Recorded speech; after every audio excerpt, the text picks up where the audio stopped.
Top of the morning, Dan and Amy, and it's time for our weekly conversation with Ted Dabrowski. He's the president of Wirepoint.org, all things Illinois policy related, and of course the big policy item this current veto session, Illinois General Assembly, is a move to amend the statute that provides for healthcare right of conscience in Illinois to exempt out all things COVID mandate related.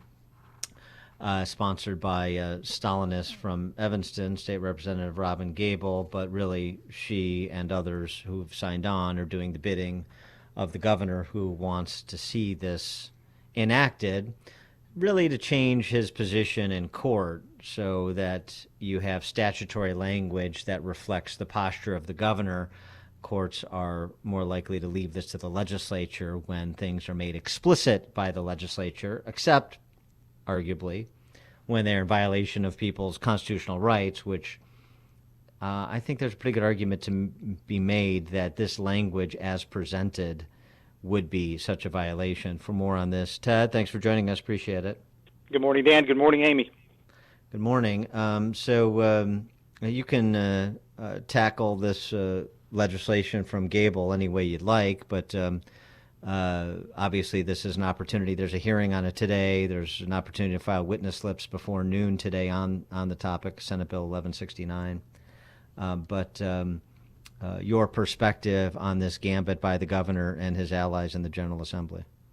Well, I think first of all, there's good news. The rumor is that he doesn't have the votes yet. That doesn't mean he won't get them, but he may not have the votes to pass this. But I think the first thought of is, every time we have our legislature meet like they are now, it can only mean bad things. In Texas, they only meet once every 2 years, and that keeps the trouble away. Here, they meet every year, so they can do more damage. And typically, what they're doing, and this is a typical example, they're giving more power to the government and less power to the people. And again, enforcing vaccine mandates or enforcing other things. Typically, is what they're doing is they're taking away power from the ordinary people and giving it to the bureaucrats. In this case, of course, you've already got lawsuits coming up. You've got I saw 2 lawsuits come up, one from some Riverside nurses, and Liberty Justice Center is in one of them, I think, and another suit from the North Shore, some North Shore nurses. So, you're going to have a pushback, and thank God there's a pushback, because, at this stage when we can't defend ourselves, and many people based on their religious beliefs, then what's left? Right, there's a little power for the people, so I think this is good, and they're trying to find ways. Pritzker's trying to find ways to lock this thing in, and he's struggling with the unions. It's not going to be an easy fight, and I think that's why you have a lot of states that don't have these vaccine mandates. Yeah, yesterday he announced ASME and other unions that have fallen in to make sure that they follow the vaccine mandate, but not everyone's going to be there. I mean, if you look at the Department of Corrections, there are only 13% of prison guards have been vaccinated, and a lot of them are not going to get vaccinated. So what's going to happen then? Yeah, I mean, you're talking about big parts of the economy. You still got the police department fighting back. So it's hard to know how this ends. But I love the pushback, as we've talked before. We can't allow, and especially this is, again, we're back to the same thing where where Pritzker's using executive order to do this. We have yet to see the legislature even think about standing up and saying, they want to mandate the vaccines. So we're allowing an edict coming down from one person, whether it be the city and Lightfoot or Pritzker, and it's just flat out wrong in the world we live in. But that's what we're going to try to shove it down our throats is absolutely wrong. Well, it was no surprise yesterday that the city council blocked the move to repeal the vaccine mandate. But again, you have 3,735 police officers who have not complied, who have not put their information in the portal. And if they have put their information in the portal, they put down that they are not vaccinated. Yeah, so it's going to be a long slog, and it should be that way. And what really ticks me off is that, and probably ticks off a lot of people, is that you're seeing other laws. In the right now there's a veto session where the lawmakers have come together, and they're looking at other laws that again, taking away parental rights over abortion for their children. It's again diminishing the power of the individuals or family, and again putting the power back into the executive or legislature.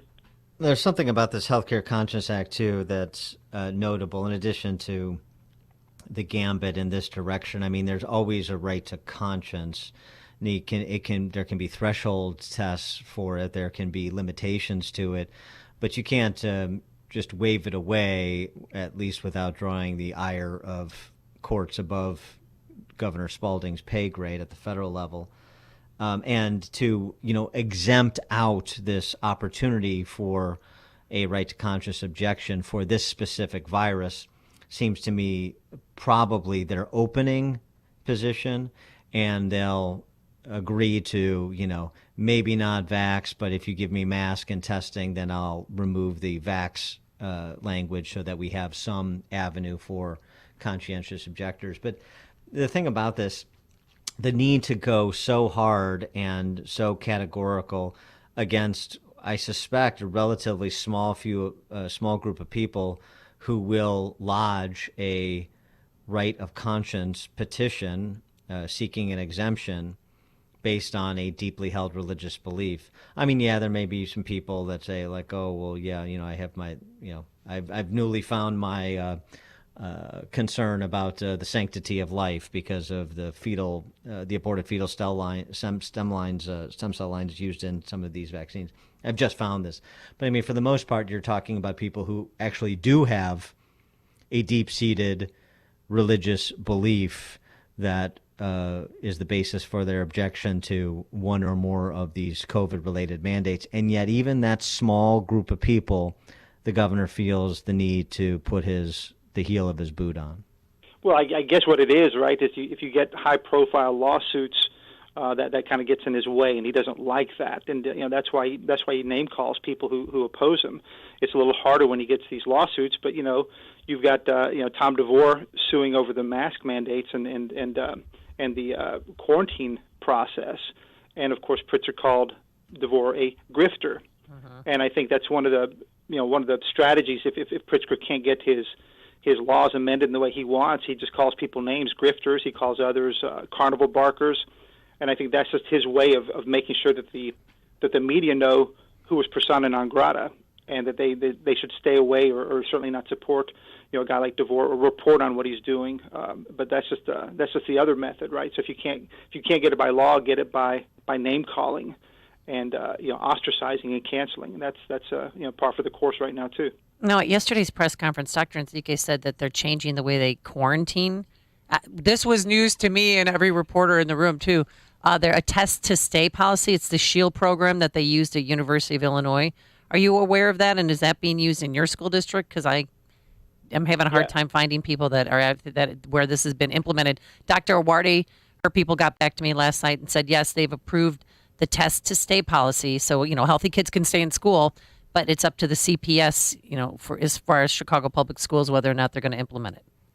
Now, I haven't heard about the change in the policy, but yeah, at New Trier, which is where my son goes, they've been using the SHIELD test for some time, and so the process there has been pretty smooth from everything I've gathered. But then again, we've got over 90% teacher vaccination, over 90% kid vaccination, so it's probably less of an issue there than it might be in other schools. All right, so curtailing religious freedoms, curtailing parents' rights by trying to repeal the parental notification law as it pertains to a minor seeking an abortion. What else we got on the docket for veto session? What other rights are on the chopping block? Well, let's take away a little bit of your money and let's let the government decide how to spend it. And so Governor Pritzker is making a huge push.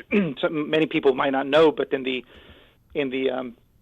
massive energy bill, the green bill that was passed just recently, in there was a $4,000 credit, for people who buy electric cars. Well, now the governor wants to spend even hundreds of millions more to attract energy type, electric vehicle type industry into Illinois. So, he's going to again want to spend hundreds of millions. He's looking for a new law, even though nobody knows any of the details from what I can see. But he wants to pick winners and losers of the industry. And if you look at Illinois' record, its government and what it's done, whether it's finances or the economy, right? We're always behind everybody else when it comes to economic growth.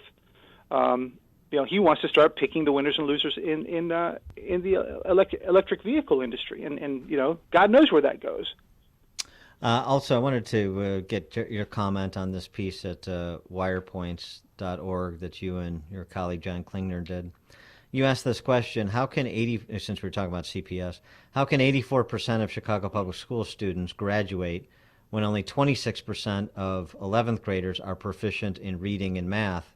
Well, obviously they make great strides between years 11 and 12 to get out. You know, they go from only 26% being proficient in reading and math as juniors to 84% as seniors. Is that what's happening?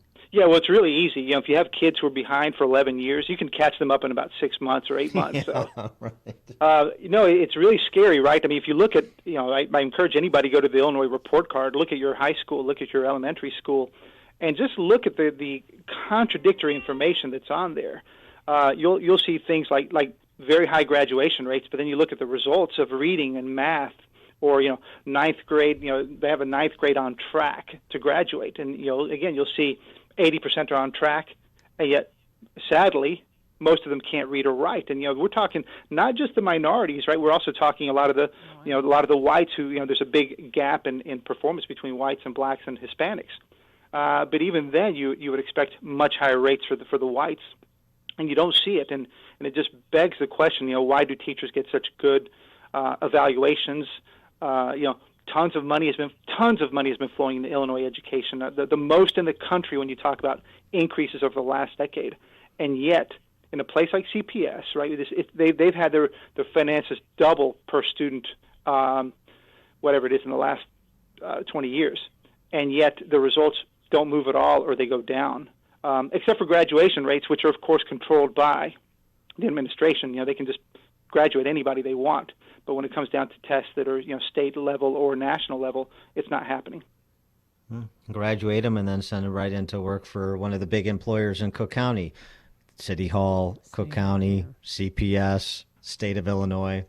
He is Ted Dabrowski. He's the president of Wirepoints.org, all things Illinois policy related. Ted, thanks as always. Appreciate it. Thank you, guys. Thank you. And he joined us on our turnkey.pro answer line. If you're talking about it,